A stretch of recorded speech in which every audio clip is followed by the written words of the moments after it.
சமூக மாற்றத்திற்கான இயக்கம் ஆர்எஸ்எஸ். ஆர்எஸ்எஸ் கருத்துக்களை கேட்டு அதிமுக கேட்டு அந்த நடத்துறதுக்கு என்ன தப்பு என செல்மகணேசன். சமூக மாற்றத்திற்காக தான் யாருமே பேச மாட்டாங்க.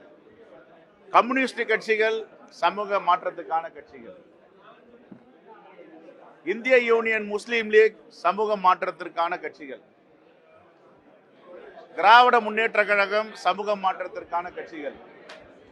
நாடு சுதந்திரம் அடைவதற்கு முன்பே காங்கிரஸ் பேரியக்கம் 140 ஆண்டுகளாக 40 ஆண்டுகளுக்கு மேலாக சமூக மாற்றத்திற்காக உருவாக்கப்பட்ட கட்சி. ஆர்எஸ்எஸ் போய் எப்படி சமூக மாற்றத்திற்கான கட்சின்னு சொல்ல முடியும்? ஆர்எஸ்எஸ் சார்ந்தவர்கள் மாலேகான் குண்டுவெடிப்பு வழக்கில அந்த குற்றப்பத்திரிகையை படித்து பாருங்கள்.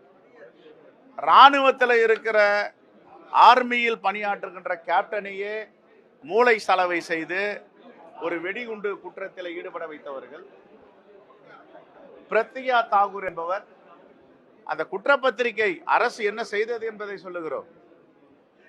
இவ்வளவு பேர் தான் இறந்தார்களா? ஏன் இன்னும் மற்றும் சிலர் தப்பித்து விட்டார்களா என்று ஒரு உரையாடல் வருகிறது என்றால் இது சமூக மாற்றத்துக்கான இயக்கமா? மகாத்மா காந்தியடிகளை அவர் என்ன செய்தார்? அவர் இறக்கும் போது உலக தலைவர்கள் என்ன புகழாரம் செய்தார்கள்? இப்படி ஒரு மனிதன் நரம்பும் எலும்புமாய் வாழ்ந்தார் என்பதை யாராவது நம்ப முடியுமா அப்படின்னு சொன்னாங்க. அப்படிப்பட்ட தலைவரை ஆர்எஸ்எஸ் சுட்டு கொண்டது. இது சமூக மாற்றத்துக்கான இயக்கமா? என்ன சமூக மாற்றத்துக்கான இயக்கம்? விஞ்ஞானத்துக்கு எதிராக பேசுவது. புஷ்ப ரக விமானத்தில் தான் முதல் விட்டாங்க. ரைட்ஸ் பிரதர் விமானத்தை கண்டுபிடிக்கலன்றது இது சமூக மாற்றத்துக்கானதா? கோமியம் குடிக்கன்னு சொல்றது சமூக மாற்றத்துக்கானதா? அனுமான் தான் ராக்கெட் விட்டாரு, விண்வெளிக்கு போனாரு, இது சமூக மாற்றத்துக்கானதா? இந்த தலைமுறை கிட்ட நம்ம என்ன சொல்ல போறோம்? இதான் சமூக மாற்றம். ராக்கெட்லாம் இல்ல, விஞ்ஞானம்லாம் இல்ல. ஆர்எஸ்எஸ் நாங்க சொல்றோம் அனுமான் தான் முதல் ராக்கெட் விட்டாரு, மேல போனாரு. புஷ்பரக விமானம் தான் நம்ம மூதாதையர்கள்லாம் மேல போனாங்க. விமானம்லாம் ரைட் பிரதர்ஸ்லாம் கண்டுபிடிக்கல. இதெல்லாம் சமூக மாற்றத்துக்கானதா? எது சமூக மாற்றத்துக்கானது? அதனால ஒரு பிற்போக்குத்தனமான ஒரு இயக்கம் இந்த உலகத்துல இருக்குன்னா அது ஆர்எஸ்எஸ் தான்.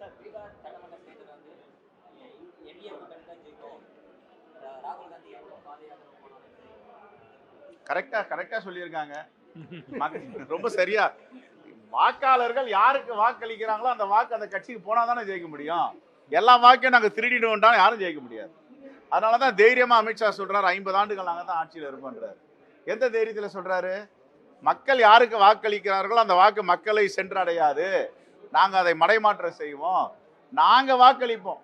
என்னுடைய வாக்கை நான் அளிக்க முடியாது, அவங்க வாக்களிப்பாங்க. அந்த தைரியத்துல சொல்றாங்க நாங்க தான் ஜெயிப்போம் அப்படின்னு.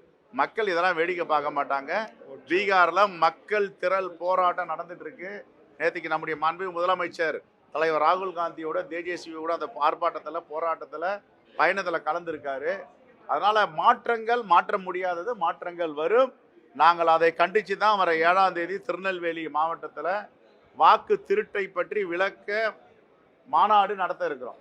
அகில இந்திய தலைவரெல்லாம் வர இருக்காங்க. நீங்களும் கலந்துக்குங்க.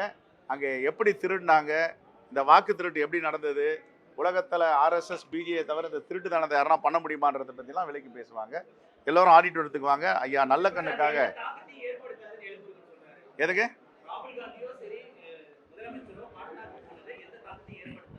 அவங்க தான் தெளிவா இருக்காங்களே. இப்ப நீங்க கேள்வி கேட்கணும், உங்க வாக்கை நீங்க யாருக்கு போடணுமோ அந்த வாக்கை போட முடியாதுல்ல, அந்த வாக்கு திருடிடுவாங்கல்ல. அதனால திருட்டுத்தனமா நாங்க ஆட்சிக்கு வருவோம்னு சொல்றேன். அது செலக்டிவ். அது எவ்வளவு புத்திசாலி தானோ, ரொம்ப புத்திசாலி தானே. எப்படின்னா எந்தெந்த மாநிலங்களை செலக்டிவா ஒரு 260-70 தொகுதி வெற்றி பெற முடியுமோ அந்த முயற்சி எடுக்க வேண்டியது. இப்போ தெலுங்கானால ஒண்ணுமே பண்ண முடியாது, அங்க புரட்சி வெடிக்கும். தமிழ்நாட்டில் ஒன்றையும் பண்ண முடியாது, மக்கள் புரட்சி வெடிச்சிடும். அதையும் ரொம்ப விஞ்ஞான ரீதியா அந்த ஊழலை பண்ணிட்டு இருக்காங்க, வாக்கு திருட்டு ஊழல்.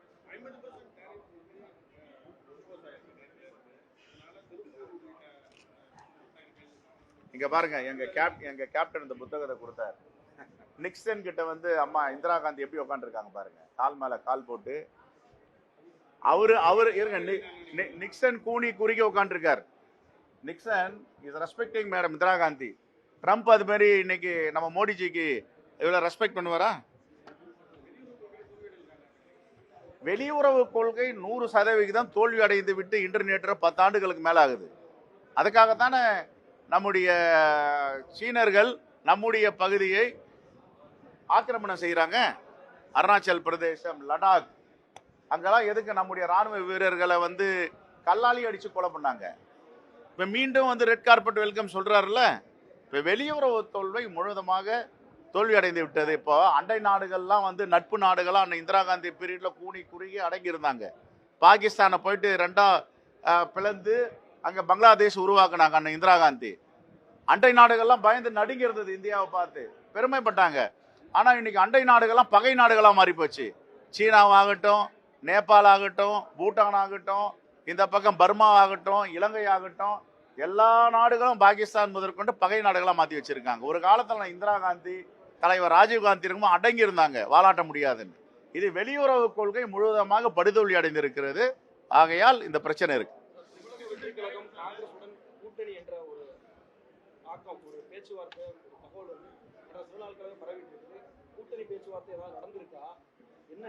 நேற்றுக்கு தான் பீகார்ல பாத்தீங்களா, அண்ணன் தம்பி போல் 2 பேரும் கையை பிடிச்சி நிக்கிறாங்கல்ல. இது யாருன்னா உடைக்க முடியுமா? வாய்ப்பு கம்மி.